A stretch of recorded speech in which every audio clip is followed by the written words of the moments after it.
We spend so much time seeking validation from others, often without realizing it. We want to be chosen. We want to be seen. We want to be loved in a way that makes us feel whole. And when someone comes along who makes us feel like we matter, even if it's just for a moment, it's easy to get caught up in that feeling. But here's the hard truth. If someone only sees your worth when it's convenient for them, that's not love. That's conditional attention. And you, my friend, are not here for part-time validation. Your self-worth is not something that should be up for debate. It's not a negotiation table where people get to decide what parts of you they'll accept and what parts they'll reject. You are not an option. You are not a second choice. You are not something to be tested, measured, or compared. I know it's easy to fall into the trap of thinking if I was more of this or less of that, maybe they would have stayed. Maybe they would have chosen me. Maybe they would have finally seen my worth. But that's not how this works. Love, real love, doesn't require you to shrink yourself to fit someone else's limited perspective. The truth is, when someone walks away, it's not always about you. Sometimes it's about their inability to appreciate something real. And sometimes it's about them not being capable of the kind of love you deserve. Either way, their inability to see your worth does not mean you don't have any. I need you to hear this. You were worthy before they came into your life. You were worthy when they left, and you are still worthy now. So why is it that when they try to come back, when they realize what they lost, we second guess ourselves? Why do we suddenly question everything we worked so hard to heal? Because deep down, we crave closure. We crave understanding. We crave the validation that maybe we were enough all along. But listen closely. If they couldn't see your value when they had you, their recognition of it now doesn't mean you should let them back in. That's not closure. That's a cycle. And cycles keep you stuck. There's something powerful about knowing your own worth, about deciding that your value isn't dependent on someone else's ability to see it. That power is yours, and when you claim it, you stop waiting for apologies. You stop searching for explanations. You stop believing that you are only as valuable as someone's willingness to stay.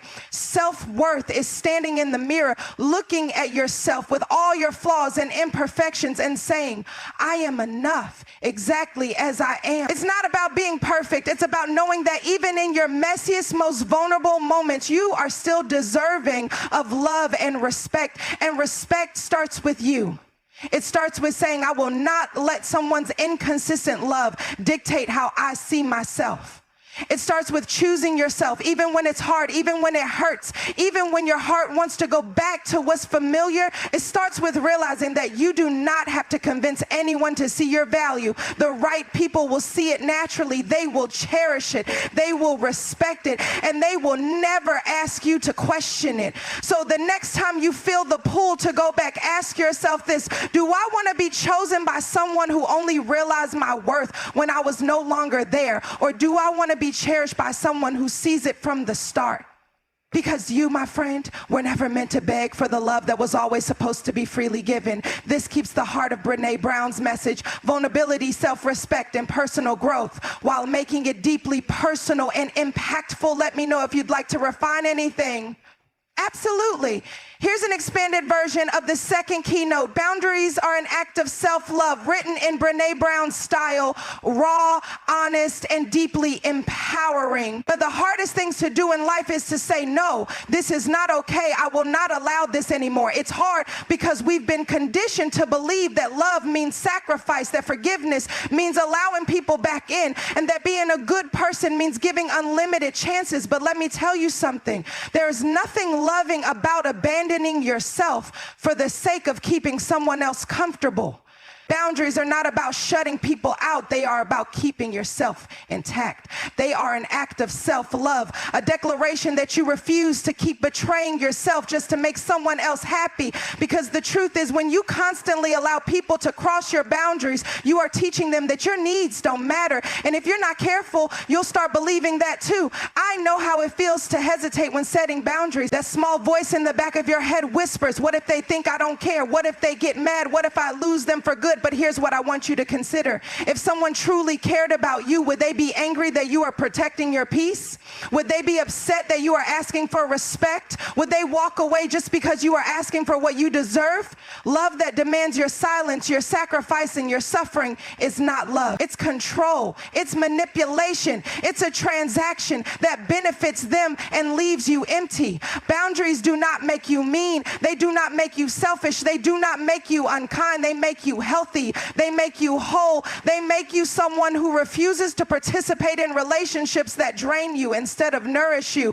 The hardest part of setting boundaries is enforcing them. It's easy to say, I won't answer their text, but then the message comes in and suddenly your heart starts racing. Maybe I should just see what they have to say. It's easy to say, I won't give them another chance. But then the loneliness creeps in, and suddenly the idea of going back seems easier than staying strong. But listen to me. When you set a boundary and then break it, you are sending yourself a dangerous message. My needs don't really matter. I know it's tempting to bend your own rules. I know it feels easier to say yes than to sit with the discomfort of saying no. But every time you let someone come back who has already shown you they do not respect you, you are teaching them that they can hurt you and still have access to you. Let me say that again. People will treat you based on what you allow. If you continue to let them back in after they've broken your trust, why would they ever change? Why would they suddenly respect you when they've never had to before? Setting a boundary is the first step. Enforcing it is the real work. And it's hard. It's uncomfortable. It will make you question yourself. But discomfort is temporary. Self-respect is permanent. Think about the times you let someone back in only to be hurt again. Think about the moments you ignored your gut feeling because you didn't want to seem harsh or difficult. Did it ever end well? Did it ever bring you peace? Or did it just leave you feeling small, unimportant, and disrespected? Boundaries are not about punishing anyone. They are about protecting yourself. They are about choosing yourself in a world that constantly tells you to prioritize everyone else. If someone truly values you, they will respect your boundaries. They won't guilt you for having them. They won't try to manipulate you into lowering them. They won't leave just because you finally decided to honor yourself. And if they do, let them go. Because you deserve the kind of love that makes you feel safe. You deserve relationships that do not require you to betray yourself. And you deserve to exist in spaces where your voice, your needs, and your well-being are not just tolerated, but cherished. So today, I want you to make a commitment, not to me, not to anyone else, but to yourself. Promise that you will no longer lower your standards just to keep someone who wouldn't do the same for you. Promise that you will not let fear of loss keep you tied to people who are never willing to do the work to keep you. Promise that when you say no more, you will mean it, because boundaries are not walls to keep people out. They are doors that only open for those who respect the key you hold. And the person who should always have access, you. This version dives deeper into the emotional resistance we often face when setting and enforcing boundaries while maintaining the compassionate yet firm tone of Brené Brown's style. Would you like me to adjust anything further? Absolutely. Here's an expanded version of the third keynote. Healing requires letting go. In Brené Brown's signature style, deep, vulnerable, and empowering, healing is one of the hardest things you will ever do. Not because your wounds can't close, but because a part of you still holds on to what hurt you. We don't talk enough about how hard it is to let go. How sometimes, even after the damage has been done, we still reach for what broke us. How even when we know we deserve better, there's a part of us that clings to the hope that maybe, just maybe, things could be different. But healing is impossible when you keep reopening the wounds. You cannot move forward while holding on to what was. You cannot build a future while dragging the past behind you. You cannot heal if you're still standing in the same place where you were hurt. Letting go is not a betrayal of love. It's not a sign that what you had wasn't real. It's not a denial of the memories, the moments, the laughter, or the lessons. Letting go is a radical act of self-respect. It is saying, I refuse to stay in spaces that do not honor me. I refuse to hold on to people who let me go a long time ago. I refuse to keep waiting for an apology that may never come. I know why we hold on. We hold on because we think if we let go, it means it never mattered. But that's not true. It mattered deeply. But just because something mattered doesn't mean it was was meant to last. We hold on because we think if we try just a little harder, love will be enough to fix what's broken. But love is not glue. Love cannot hold something together that was meant to fall apart. We hold on because we think closure is something someone else has to give us. But closure isn't found in a conversation, a text message, or an explanation that finally makes sense. Closure is a decision. A choice, a moment when you say, I don't need them to make this right for me. I will make it right for myself by walking away. Letting go is painful because it forces us to confront a version of ourselves we don't always recognize. The version that was willing to settle for less than we deserved. The version that overlooked the red flags. The version that loved so deeply we forgot to love ourselves. But healing asks us to do something brave. Healing asks us to stop looking for our worth in places we were never meant to find it. Healing asks us to stop chasing after people who only loved us when it was convenient. Healing asks us to sit with our pain instead of numbing it, to trust ourselves instead of second-guessing every decision, to believe that we are strong enough to stand on our own, and we are. We are strong enough to break our own patterns, strong enough to walk away from the things that keep us stuck, strong enough to stop reopening doors that have already closed. I won't lie to you, letting go won't feel good at first. It will feel like a loss, because in many ways it is. You are mourning not just the person, but the future you thought you'd have. You are grieving the parts of yourself you gave away so freely. You are releasing something that once felt like home, even if that home had cracks in the foundation. But I need you to remember this. Healing is not about erasing the past. It's about making peace with it. It's about loosening your grip on what was so you can finally open your hands to what will be, because there is something better waiting for you. There is a version of you who wakes up without the weight of this pain. A version of you who no longer checks their phone hoping for a message that never comes.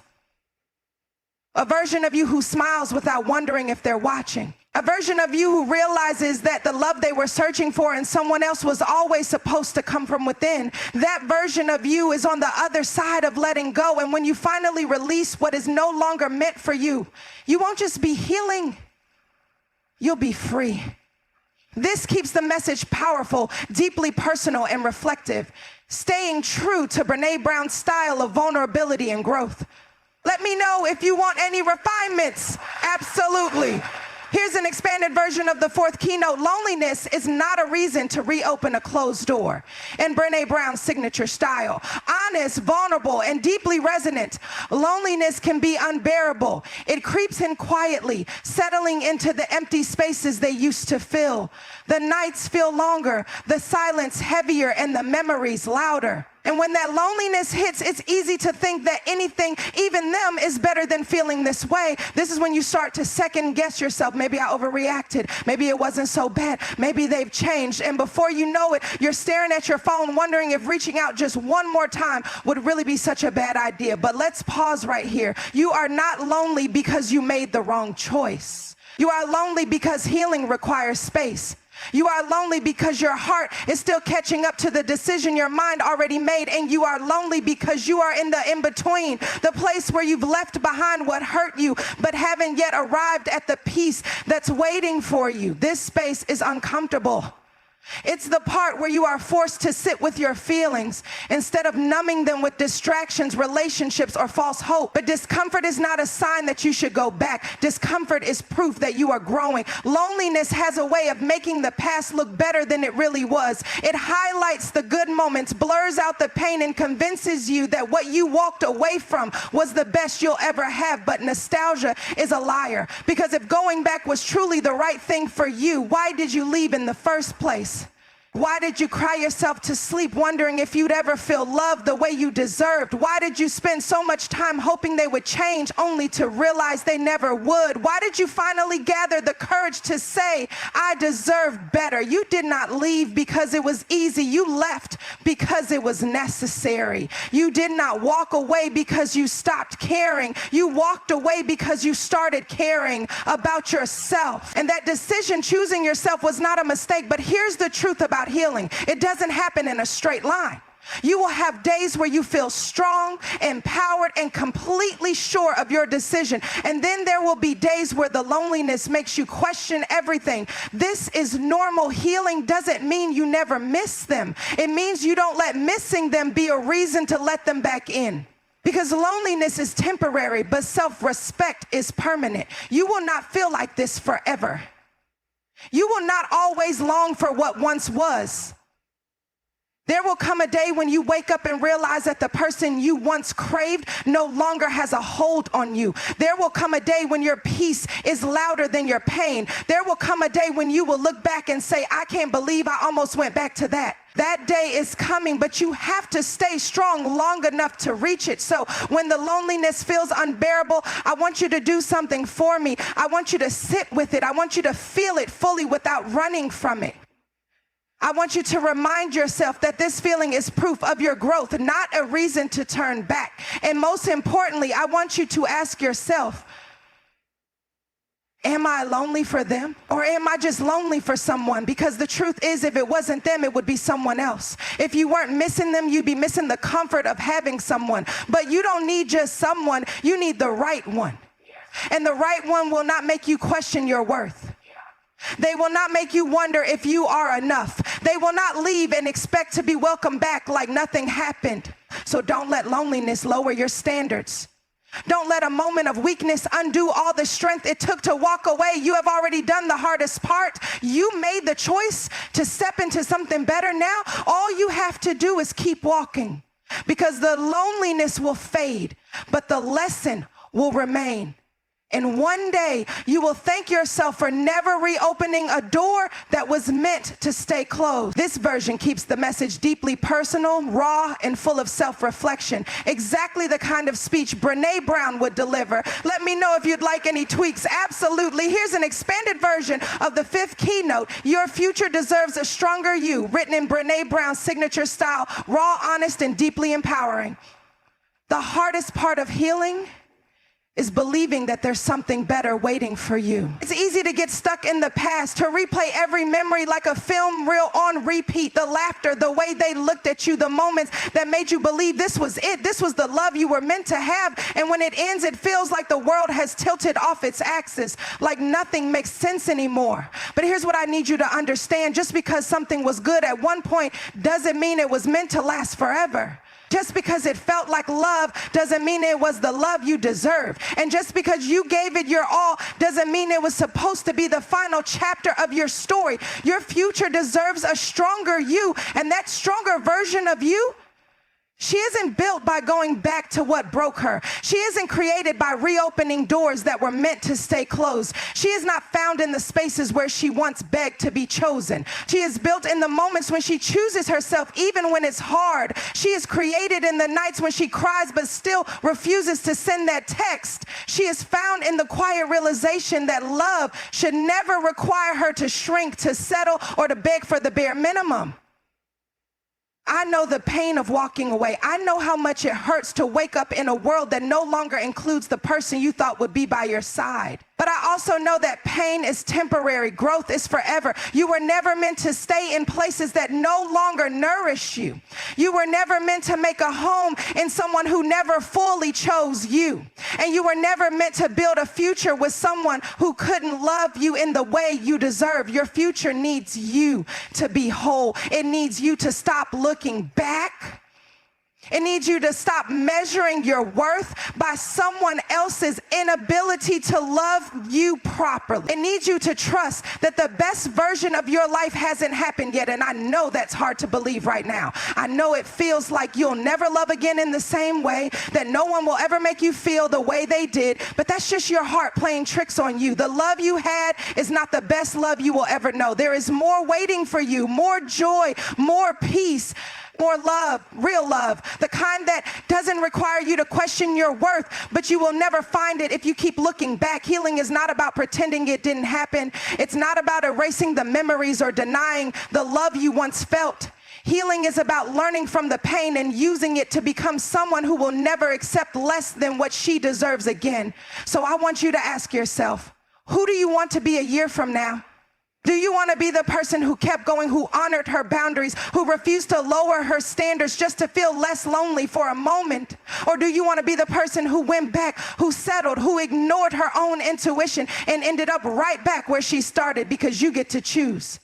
Right now in this moment, you get to decide if you will keep moving forward or if you will stay stuck in the cycle of almost love, of almost enough, of almost happy. Your future deserves a version of you that is strong, confident, and unshaken by the past. She is already inside you, waiting, and the only way to meet her is to let go of everything that was never meant for you. So take a deep breath, stand a little taller, and step into the life that's waiting for you, because you deserve nothing less.